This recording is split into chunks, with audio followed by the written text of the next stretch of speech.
ब्राह्मण क्षत्रिय वैश्य सबको हमेशा यज्ञोपवीत धारण जरूर करना चाहिए। बिना यज्ञोपवीत के सभी देव कार्य या पितृ कार्य निष्फल हैं। ब्राह्मण क्षत्रिय वैश्य इन बालकों को, इन वर्ण वालों को यज्ञोपवीत संस्कार जरूर करना चाहिए। ते हो ना आप यज्ञ कर सकते हो और बिना यज्ञोपवीत के अन्य किसी संस्कार में, अन्य किसी यज्ञों में आप सम्मिलित नहीं हो सकते हो। आपके द्वारा दी हुई आहुति देवता स्वीकार नहीं करते हैं। जिसका यज्ञोपवीत संस्कार हुआ है और जो नित्य गायत्री उपासक है, जो शिखा सूत्र धारण करता है, जो तिलक धारण करता है, जो नित्य संध्या करता है, उसी के द्वारा दी हुई आहुति देवता स्वीकार करते हैं। इसलिए यज्ञोपवीत संस्कार 16 संस्कारों में प्रधान संस्कार माना गया है। इसलिए सभी द्विजातियों को यज्ञोपवीत संस्कार करना चाहिए। अब किसको या किस वर्ण को किस वर्ष में यज्ञोपवीत करना चाहिए? यज्ञोपवीत संस्कार का उचित समय क्या है? तो ब्राह्मणों के लिए गर्भाष्टमी वर्षे ऐसा कहा गया है। गर्भ से 8वें वर्ष में यज्ञोपवीत संस्कार ब्राह्मणों का होना चाहिए। और जो चाहते हैं हमारे बेटे, हमारे पौत्र आदिकों को विशेष ब्रह्म तेज की प्राप्ति हो, तो वे 5वें वर्ष में भी अपने ब्राह्मण बालकों का यज्ञोपवीत संस्कार कर सकते हैं। और ब्राह्मणों का 8वें वर्ष से 16वें वर्ष तक, क्षत्रियों का 11वें वर्ष से 22वें वर्ष तक, वैश्य का 12वें वर्ष से 24वें वर्ष तक यज्ञोपवीत संस्कार हो जाना चाहिए। ये अंतिम समय है यज्ञोपवीत करने का। ब्राह्मण का 16वां वर्ष, क्षत्रिय का 22वां वर्ष और वैश्य का 24वां वर्ष ये अंतिम वर्ष है, अंतिम काल है। इसके बाद गायत्री उन ब्राह्मण, क्षत्रिय और वैश्य को श्राप दे देती है और उनकी व्रात्य संज्ञा हो जाती है। वे व्रात्य हो जाते हैं, वे अर्थात द्विजत्व से हीन हो जाते हैं। शास्त्रों में तो यहाँ तक कहा गया है जिनकी व्रात्य संज्ञा है उनसे संबंध भी नहीं रखना चाहिए। व्रात्य संज्ञकों से संबंध नहीं रखना चाहिए। अब कहीं कहीं ऐसा देखा गया है कि जिनके तो कई पीढ़ियों से जनेऊ संस्कार ही नहीं हो रहा है। बहुत सारे, अभी मैं बहुत सारे लोगों को जानता हूँ जिनका यज्ञोपवीत संस्कार नहीं हो रहा है। वो कहते हैं महाराज हमारे यहाँ परंपरा ही नहीं है यज्ञोपवीत की।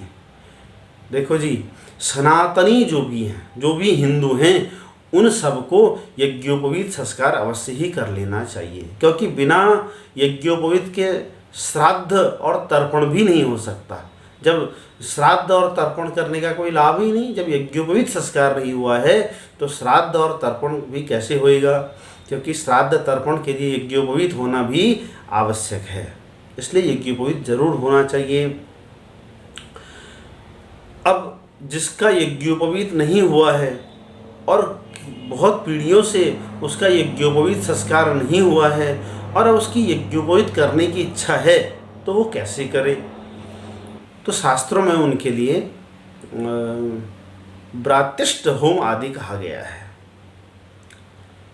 तो बहुत दुर्लभ है, बहुत कठिन है, उसको करने वाले भी कम हैं, करवाने वाले भी कम हैं। इसलिए यज्ञोपवीत संस्कार समय पर हो जाना चाहिए।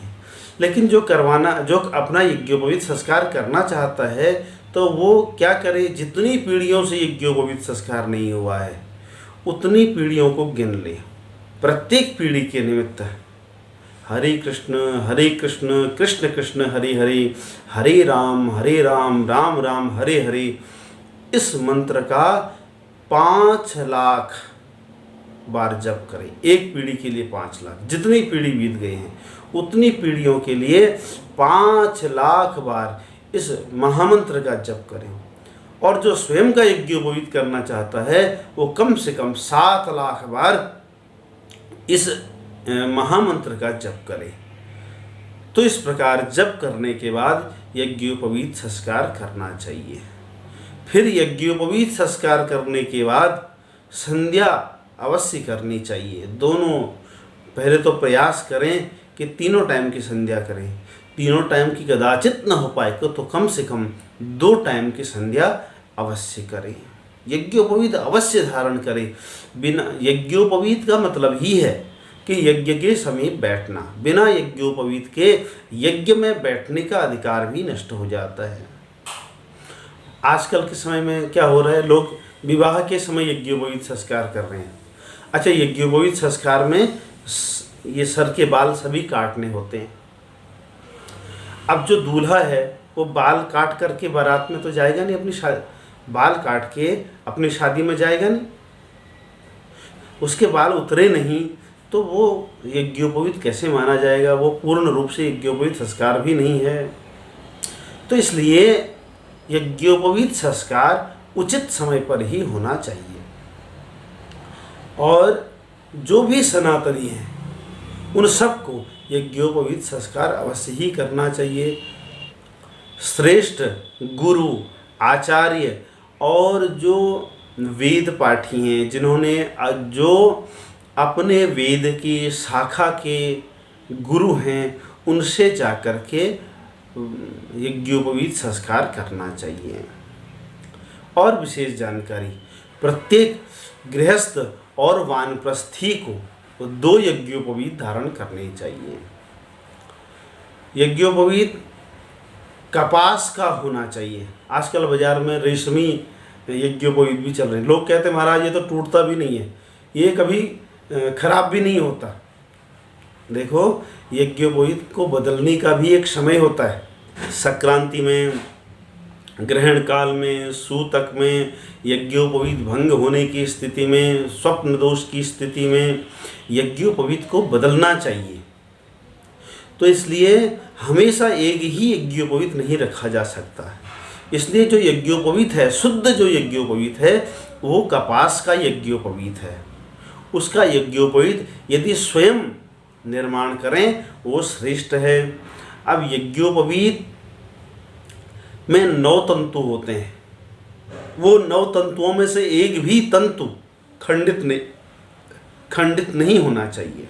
एक सिंगल सूत को तिहरा करके फिर इस हथेली में 96 चौवा घुमाया जाता है, फिर उसको काता जाता है, फिर उसको तिहरा किया जाता है और उसको फिर तिहरा करके उस पर ब्रह्मगांठ लगाई जाती है। इस प्रकार 9 तंतु यज्ञोपवीत में होते हैं। 9 तंतुओं में 9 देवताओं का आवाहन किया जाता है। 3 ग्रंथियां लगती हैं। 3 ग्रंथियों में 3 देवताओं का आवाहन किया जाता है। इतने देवता यज्ञोपवीत में विराजमान रहते हैं। ये एक यज्ञोपवीत है। इस प्रकार 2 यज्ञोपवीत ब्रह्म, गृहस्थ और वानप्रस्थी को धारण करना चाहिए। मलमूत्र विसर्जन के समय यज्ञोपवीत को कान पर लपेटना चाहिए। कान में सभी तीर्थों का निवास है और यज्ञोपवीत में बहुत सारे देवताओं का निवास है। इसलिए जब हम अशुद्धावस्था में होते हैं, मलमूत्र आदि त्याग कर रहे होते हैं, उस समय देवताओं को तीर्थ क्षेत्र में स्थापित कर देना चाहिए, कान में स्थापित करना चाहिए। इसलिए जनेऊ को कान में स्थापित कर दें। कई बार यदि भूल हो जाए, मलमूत्र विसर्जन करते समय कान में यज्ञोपवीत नहीं डाल पाए, तो फिर पुनः यज्ञोपवीत बदल करके दोबारा दूसरे यज्ञोपवीत को धारण करना चाहिए। और ब्राह्मणों को श्रावणी के अवसर पर, श्रावण के पौर्णमासी के दिन उपाकर्म पूर्वक सभी यज्ञोपवीत की प्रतिष्ठा पूर्वक उसको धारण करना चाहिए। अवश्य ही यह कर्म सभी ब्राह्मणों को करना चाहिए। तो इसलिए जिसका यज्ञोपवीत संस्कार हो चुका है, जिसका यज्ञोपवीत संस्कार हो गया है, उसकी पत्नी को भी स्वयं ही यज्ञ में बैठने का अधिकार प्राप्त हो जाता है। इसलिए यज्ञोपवीत सबको आवश्यक है।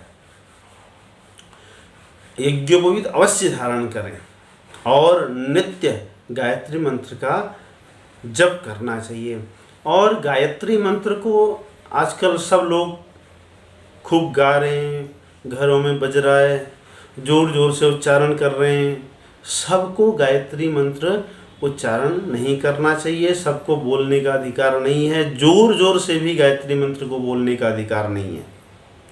इसलिए ये जो गायत्री मंत्र है, यज्ञोपवीत संस्कार में गायत्री मंत्र को गुरुजी जो आचार्य हैं, हमारे यहाँ ऐसी परंपरा है, जब गायत्री मंत्र दिया जाता है शिष्य को, बटुक को, तो उसमें या तो शंख ध्वनि होती है या वेद पाठ होता है या मांगलिक गीत गाए जाते हैं। श्रेष्ठ सौभागिनी स्त्रियों के द्वारा मांगलिक गीत गाए जाते हैं, ऐसी परंपरा रही है।